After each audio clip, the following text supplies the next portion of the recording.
We've been blaming foreigners all along, but as we go through life, we realize that the ones mistreating us are actually our own people. It seems like if we stop hurting each other, no one else would dare to take advantage of us. Just compare foreign companies to local factories. Those that follow labor laws are the foreign ones, while many domestic factories ignore the rules. When you think about it, that's exactly what's happening. Weren't we supposed to look out for each other? But instead, many local factories knowingly break the law, treat labor disputes as civil matters, and take advantage of workers who can't afford to fight back. They don't see frontline workers as people at all. In the end, all I want to say is that we should treat our own people better. Many Chinese people feel mistreated by their fellow countrymen, and this isn't just happening in China. It's also common in overseas Chinese communities. Interestingly, according to statistics, 99.3% of the people who bully Chinese workers are Chinese themselves. It has almost become the norm for Chinese people to exploit other Chinese people. As the video points out, almost all foreign companies in China follow labor laws, while most local businesses refuse to give workers their legally entitled rights. Most factories in China are exploitative. I've been in Shanghai for over 10 years and have dealt with at least 100 factories, and almost all of them operate in unethical ways. They come up with all kinds of tricks to squeeze workers dry. It doesn't matter whether you get hired through an agency or directly by the factory. It's the same everywhere. There's a saying, crows are black all over the world, meaning corruption is everywhere. For example, morning meetings often start 10 to 20 minutes early, sometimes even half an hour. But that time isn't counted as work hours. It's a complete waste of workers' rest time. Then there's unpaid overtime. Even when work is hourly, if the production target isn't met, workers are forced to redo tasks without pay. If someone quits before working 7 full days, they don't get paid at all. Many workers put in several days of labor, realize the job isn't for them, and leave, only to receive nothing. Night shifts are often mandatory without extra pay. Some night shifts last 8 straight hours, and by morning, there's no regard for workers' health. Many jobs involve extreme working hours, 14 or 15 hours a day. People start at 8 a.m., but don't finish until 10 or even 11 at night. The list of problems goes on and on. According to a labor strike report released by Radio Free Asia at the start of 2025, there were 1,509 recorded labor strikes in China in 2024. That's nearly a 20% drop from the 1,794 strikes in 2023, but it's still higher than the level seen between 2019 and 2022. However, Han Dongfang, the editor behind this report, told reporters that this number doesn't fully capture the severity of labor strikes in China. The statistics mainly come from social media, where workers post videos of their protests and call for help. Each case included in the report was verified before being recorded. He also mentioned that many strikes go unreported because not every group of workers post their protest online. On top of that, China Labor Bulletin, which conducts these studies, has limited staff and can't track everything. Official government data on labor strikes is also difficult to obtain. Li Chang, the head of the New York-based China Labor Watch, believes that the real number of labor disputes in China is actually higher than in previous years. He pointed to the increasing number of business bankruptcies and complaints from workers about unpaid wages and job shortages, saying these indicators suggest that working conditions in China are getting worse. The reason this worsening trend isn't reflected in the statistics could be due to the Chinese government's strict control over online information. The way online algorithms work in China means that labor rights issues quickly disappear from the internet. Once they're taken down, they're gone for good. Because of this, China Labor Bulletin can only document cases within a short window before they vanish, making it impossible to capture the full scale of labor protests. Even though it's hard to find exact data on labor protests in China, the reactions from people online show that worker exploitation and unfair treatment have become incredibly common. Many companies in China are finding more ways to squeeze employees dry. These tactics hit workers right where it hurts. First, employees are expected to work 12-hour shifts, 6 days a week, but even that isn't enough for some factories. They demand 7-day work weeks with 12-hour shifts and rotating schedules, pushing workers to the limits. Second, companies are shifting all their employees to outsourcing firms. These outsourcing companies are basically empty shells, offering no benefits beyond work injury coverage. If a factory lays off workers or shuts down, there's no severance pay. If there are tax or social security issues, no one investigates. This way, companies avoid both legal risks and social responsibilities. Third, no matter how much employees complain, companies simply ignore them, unless they file a formal labor complaint. Even then, the company will try to negotiate the lowest possible payout, all while continuing their exploitative practices. At the end of January, a worker exposed Hubei Huadian New Energy Company for using outsourcing to exploit employees. During their employment, the company suddenly tore up contracts and transferred outsourced workers to a new firm without telling them about their wages or benefits. This left employees unable to resign or terminate their contracts.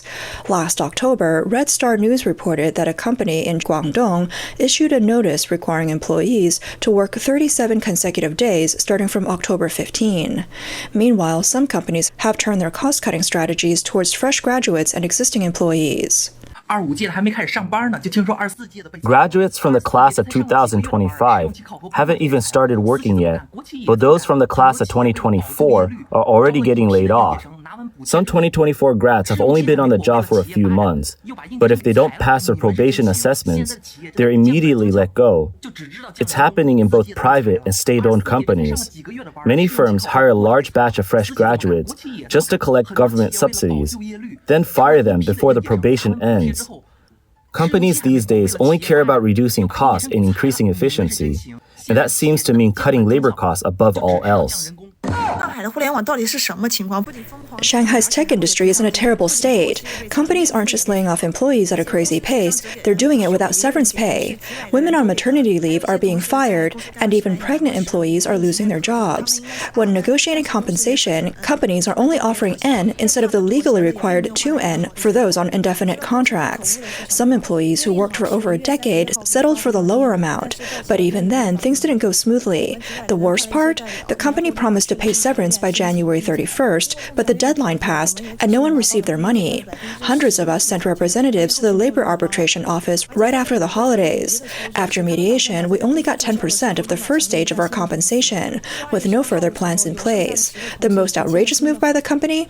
They plan to shut down and immediately open a new business under a different name. By February 18, 10 remaining employees had already signed contracts with the so-called new company. The boss isn't broke. His other businesses are making good money, but he just refuses to pay us and keeps stalling. In contrast, foreign companies treat their Chinese employees much better. I just can't understand it. Why do foreign companies in China treat us better than our own domestic firms? Just today, I saw a report about Canon Suzhou branch laying off employees, and their severance package was shockingly generous. Probably the best layoff compensation in the country. Their payout was N plus 12 or 2N plus 12, meaning they gave laid-off employees an extra year's salary on top of their severance. Back in 2022, Canon had another round of layoffs in China, and the compensation was also extremely high. One employee said that while their monthly salary was 7,000 yuan, they received 250,000 yuan in severance.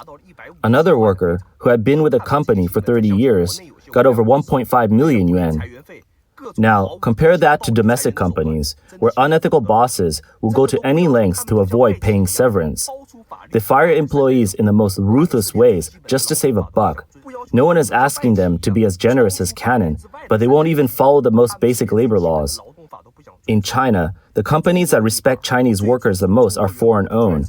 That's just embarrassing. Another major issue in Chinese factories is age discrimination. Workers over 35 who lose their jobs often have no chance of getting rehired. Zhang Chuan, who worked at a factory in Henan for 20 years, lost his job last year due to production cuts. Now, at almost 40 years old, he can't find another factory willing to hire him, so he had no choice but to become a delivery worker. Speaking about his situation, he sighed and said, "Chinese factories exploit workers. It's just the reality. Once you hit your mid-30s, that's it. If they see nearing 40, they'll lay you off, and then the pressure starts piling up. Family expenses, mortgage payments." Younger workers are cheaper, so they'd rather hire them. I don't have any special skills. I didn't even finish elementary school. I don't have a degree. How am I supposed to solve this? At this point, some people might wonder, if Chinese workers are suffering so much, why are there more labor strikes? And if China's labor laws are so clear, how do companies still get away with openly violating them? For Chinese workers, fighting back through legal means comes at a huge cost. Filing a labor dispute requires both time and money, resources that workers often don't have. Going up against a big company to demand fair treatment is exhausting and financially draining. There's no guarantee they'll ever recover their wages, but they'll definitely lose money in legal fees. Most workers simply can't afford to take that risk. Even if they win a labor dispute, it doesn't mean they'll get what they're owed. Companies often drag workers through multiple appeals, first trial, second trial, and even further reviews, until they're too exhausted to keep fighting. The goal is simple: make sure the cost of pursuing justice is higher than the potential payout. This discourages more workers from filing complaints in the first place. At the same time, more and more workers are giving up their rights in exchange for higher wages. They accept unpaid overtime and avoid filing complaints just to survive. This has completely disrupted the labor market. Li Qiang, the head of China Labor Watch, explained that most workers in China migrate from rural areas to the southern coastal regions for jobs. They're forced to leave their homes and families behind and want to make as much money as possible before returning. Their base salary is only 2,000 to 3,000 yuan, while overtime can bring their total earnings to around 10,000 yuan. If they refuse overtime, they lose a significant portion of their income. In this environment, the cost of breaking labor laws is incredibly low. This encourages more companies to join the ranks of those exploiting workers. As one person put it, why don't most companies follow labor laws? Think of it this way: if robbing a bank was legal unless you got caught, and even then, all you had to do was return the stolen money without any further punishment, would you be afraid of robbing a bank? That's exactly how labor law violations work in China. There's no real consequence, only profit. If you were in their shoes, wouldn't you do the same? On top of that, there's a fundamental contradiction between labor laws and the survival of private businesses in China. The stricter the labor laws are enforced, the faster companies go bankrupt. Why? Because the market is too competitive. Companies are locked in a brutal race to lower costs and prices. Many businesses operate on razor-thin profit margins of just 3 to 5%. They survive by cutting corners. If they were forced to pay Social Security, housing funds, and severance compensation, they wouldn't be able to stay afloat. If they don't follow labor laws, workers suffer. But if they do, companies collapse. This is the harsh reality facing private businesses in China today. For Chinese companies, survival means engaging in this endless cycle of ruthless competition. But this race to the bottom doesn't just hurt businesses, it also destroys workers' rights. It's a problem deeply rooted in China's economic system and market structure.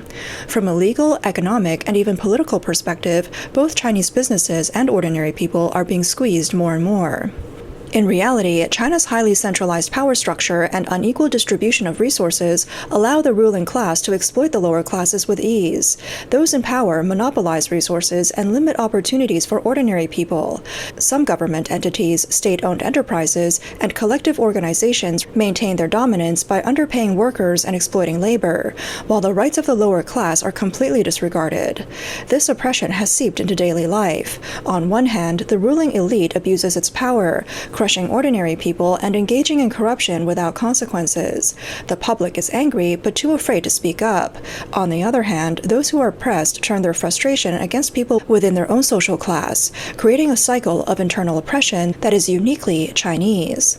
Many officials and managers are under strict control from their superiors. They have no way to challenge authority, so they pass the pressure downward. This trickle-down oppression has made workplace and social bullying the norm. People who are used to being mistreated often vent their frustration on their families, neighbors, and colleagues, turning their personal struggles into conflicts with those around them. China's unfair social system has led many ordinary people to build up frustration over time, but they have nowhere to vent it. In China, most people are used to enduring unreasonable situations, keeping their heads down and accepting their fate because they know they have no chance of winning against those in power. In this environment, bullying people within the same social class or targeting those who are even weaker has become a safe way to release frustration. This environment has created more than just internal conflicts among the lower class and widespread disregard for the law.